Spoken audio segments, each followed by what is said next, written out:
Bu Bidan hanya berbagi ilmu ya, bukan sok kumaha, tapi mungkin Bapak Ibu kan punya anak gadis ya, jangan sampai kita telat tahunya.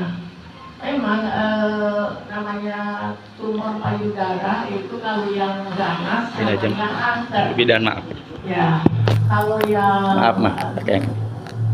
Kalau yang yang nggak ganas itu namanya tumor jinak.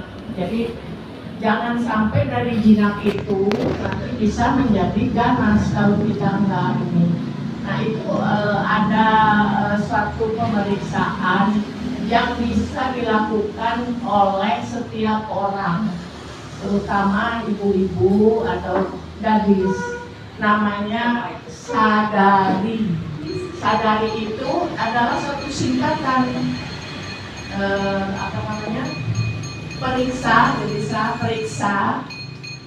Itu dari periksa.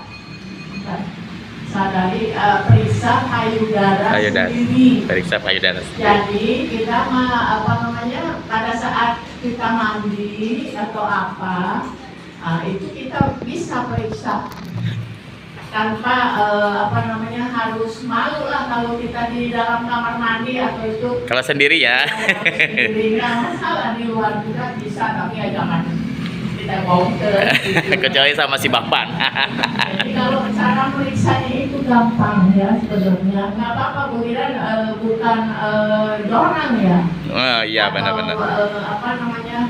Porno. Ya, ini mah benar-benar supaya ibu-ibu sama adik-adik yang masih muda, yang menyusui atau itu bisa melakukannya. Nggak apa-apa Bu Bidan pegang punya Bu Bidan sendiri ya. Jadi kita tuh pemeriksaannya gampang. Pertama gini ya. Pegangin. Tolong pegangin saya. Miknya maaf. Karena tangannya. Jadi gimana kita pegang, yang laki juga boleh, tapi kan laki tidak seperti wanita ya. Kita pegang, kita raba, putar, ini, ya. Sekelilingnya gitu. Sekelilingnya itu pegang. Jangan yang di depan, kalau di depan sini itu kan ada kelenjar susu yang kalau kita ibu-ibu yang melahirkan kan menyusui, beda konyolannya. Biasanya kalau kita raba itu misalnya ini kita ada jenderal atau di tempat yang bukan di tengah ya. Nah itu satu. Yang dua cuma gampang, ke atas tangannya satu. Ke atas, coba ke atas Bapak Ibu. Ke atas. Sama kita raba, ini lambat-lambat gitu ya, kita raba. Cobain ya, cobain raba. Terasa kalau ada benjolan. Nah kalau sudah ada terasa benjolan, jangan ibu diam aja. Pergilah itu ke dokter bedah ya, jangan ke dokter yang lain. Periksa dulu ya. Dokter bedah coba ditanyakan itu betul bukan. Kalau bukan ya alhamdulillah. Jadi jangan kita takut, justru Bu Bidan masuk, pernah waktu Bu Bidan praktek ada pasien datang, Bu kok di sini saya ada benjolan, katanya gitu. Oh ya sudah tiduran, ya itu tadi Bu Bidan bicara sadari di raba gitu. Oh iya ya, Bu Bidan sakit enggak sedikit, Bu Bidan, ya sudah. Ini langsung ke dokter bedahnya, jangan kemana-mana.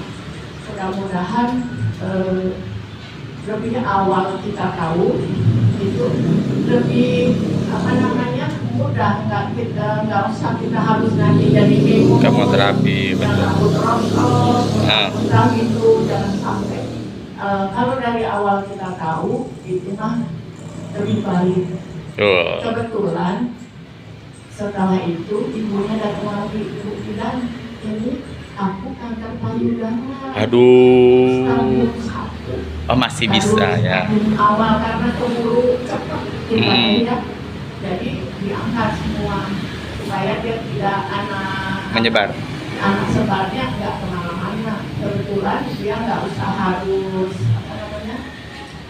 terapi Kemoterapi.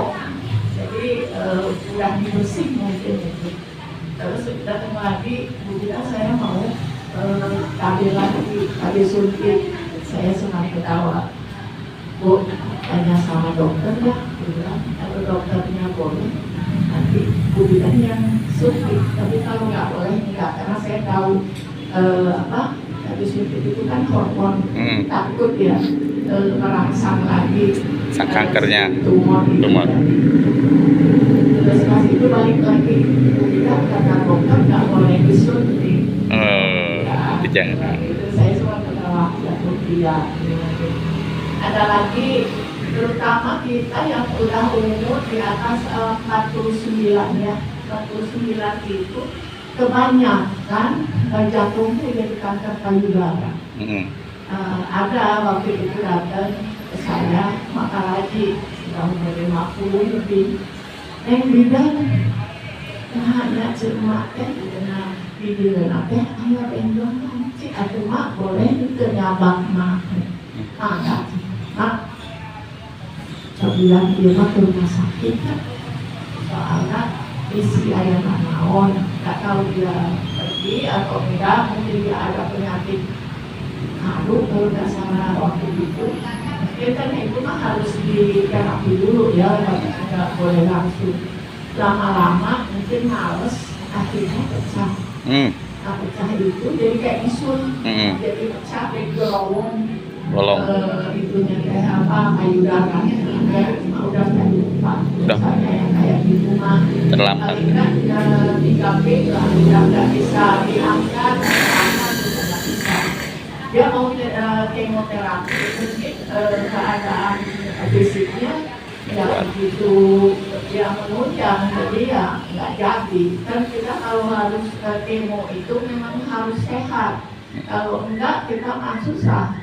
Kan sebelum di kemo biasanya suka dimasukin dulu obat untuk mengurangi muntah, karena obat kemo itu sangat membuat orang itu mual. Jadi kalau pas di kemo biasanya ya aku suka Bu Irana suka perhatikan itu biasanya suka panas tinggi kemo. Terus muntah itu sehari-harian, terus aja kadang-kadang sampai besoknya, jadi nggak bisa makan, jadi terus aja. Ya kan kasihan kalau dia nggak bisa makan, itu gimana? Kan tubuh kita juga butuh energi.